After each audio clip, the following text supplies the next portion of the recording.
कहानी शुरू होती है रॉकी नाम के लड़के से। रॉकी कॉलेज में पढ़ता था और आज वह गर्मी की छुट्टियां बिताने हॉस्टल छोड़कर अपने घर जा रहा था। उसका घर दूसरे शहर में था, इस कारण उसने ट्रेन से जाने का फैसला किया ताकि वह आराम से सफर कर सके।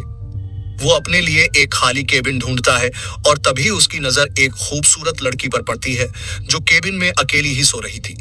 उसकी टांगों के साथ साथ उसकी शर्ट के बटन भी खुले हुए थे। रॉकी नया नया जवान हुआ था, इस कारण उसकी बंदूक में काफी आग भरी हुई थी। जवान लड़की को देखकर वो साला उसी के केबिन में बैठ जाता है।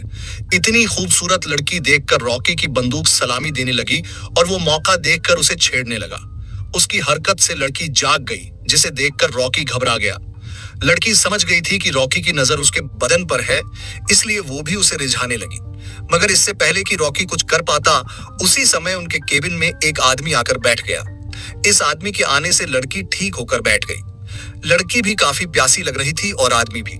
इसके बाद वो रॉकी को केबिन के बाहर भेजकर शुरू हो जाते हैं, लेकिन तभी टीटी आ गया और उनका पूरा कार्यक्रम खराब कर दिया। टीटी के आने से रॉकी भी अंदर आ जाता है, जिसके बाद तीनों एक दूसरे से जान पहचान करने लगते हैं। रॉकी बताता है, मैं छुट्टियां बिताने अपने घर जा रहा हूं। लड़की बताती है, मैं अपने प्रेमी के परिवार से मिलने जा रही हूं। इसी बीच वो आदमी को इशारा कर बाथरूम चली जाती है, जिसके बाद आदमी भी उसके पीछे पीछे निकल जाता है। देखते ही देखते वो उसी बाथरूम में आ गया जिसमें लड़की आई थी। कुंडी लगाते ही लड़की उसकी बंदूक को सहलाने लगती है। एक तरफ रॉकी ड्रिंक खोलता है तो वहीं दूसरी तरफ साला आदमी लड़की को। जब वो दोनों वापस नहीं आते तो रॉकी उन्हें देखने के लिए बाथरूम की तरफ आ जाता है। जैसे ही वो बाथरूम के पास पहुंचता है, उसे लड़की की गर्म आवाजें सुनाई देती हैं।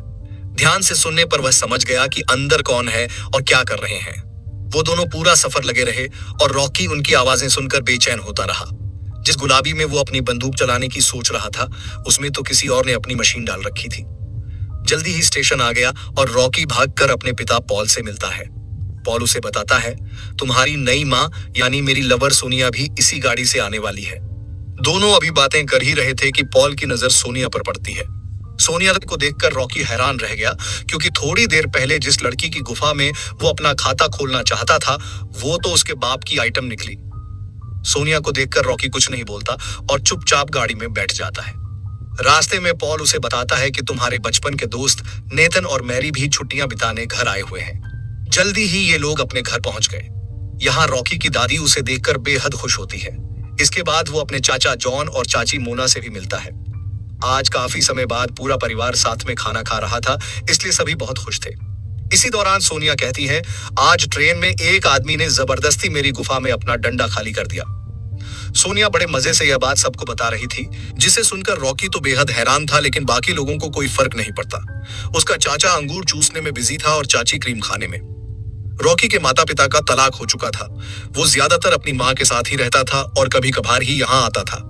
इसलिए वह अपने परिवार से मिलकर खुश भी था और हैरान भी, क्योंकि सभी लोग कुछ ज्यादा ही खुले विचारों वाले थे। कोई भी कहीं भी किसी को भी छांट लगा देता था, और वो भी सबके सामने। रॉकी की दादी दारू के बिना एक पल भी नहीं रह सकती थी। जॉन को म्यूजिक का शौक था, इसलिए वह पियानो के साथ साथ अपनी नौकरानी का बाजा भी बजा देता था। और रही बात मोना की, तो उसे नौकरानी के तरबूज निचोड़ना काफी पसंद था। इस नौकरानी का नाम शीला है, जो घर के कामों के साथ साथ सभी को जिस्मानी सुख भी देती थी। शाम को जॉन अपने कमरे में पियानो बजा रहा था और मोना उसे देख रही थी। इसी बीच शीला केक लेकर आती है। शीला को देखते ही मोना गर्म हो गई और पहले उसके चेहरे पर केक लगाती है और फिर उसके तरबूज पर। जॉन भी दोनों को देख रहा था और तभी मोना शीला की गुफा तक पहुंच जाती है। दोनों को देखकर जॉन भी गर्म हो गया और वो भी अपनी पतलून में हाथ डाल लेता है। जॉन को अपनी बीवी के साथ कम, बल्कि उसे किसी और के साथ देखकर ज्यादा मजा आता था। शाम को रॉकी अपने दोस्त रॉय से मिलता है। दोनों दोस्त पहले प्यासी कुड़ी की फिल्म देखते हैं और फिर अपनी दोस्त मारिया के साथ बोटिंग पर जाते हैं। बोटिंग के साथ साथ ये तीनों नशा भी कर रहे थे। तीनों एक दूसरे को बताने लगते हैं कि किसने कितनी बार जिस्मानी खेल खेला। रॉकी के बाद मारिया बताती है, मैंने भी आज तक अपना खाता नहीं खोला। यह सुनकर रॉकी खुश हो गया, क्योंकि वह मन ही मन मारिया को पसंद करता था। इसी बीच ज्यादा नशे में होने के कारण रॉय मारिया के कपड़े उतार देता है, जिसे देख रॉकी उसकी धुलाई करने लगता है और वो रॉय को पानी में गिरा देता है। रॉय तैर नहीं पाता, इसलिए वह पानी में डूब कर मारा जाता है। अपने दोस्त की मौत से रॉकी उदास रहने लगा था।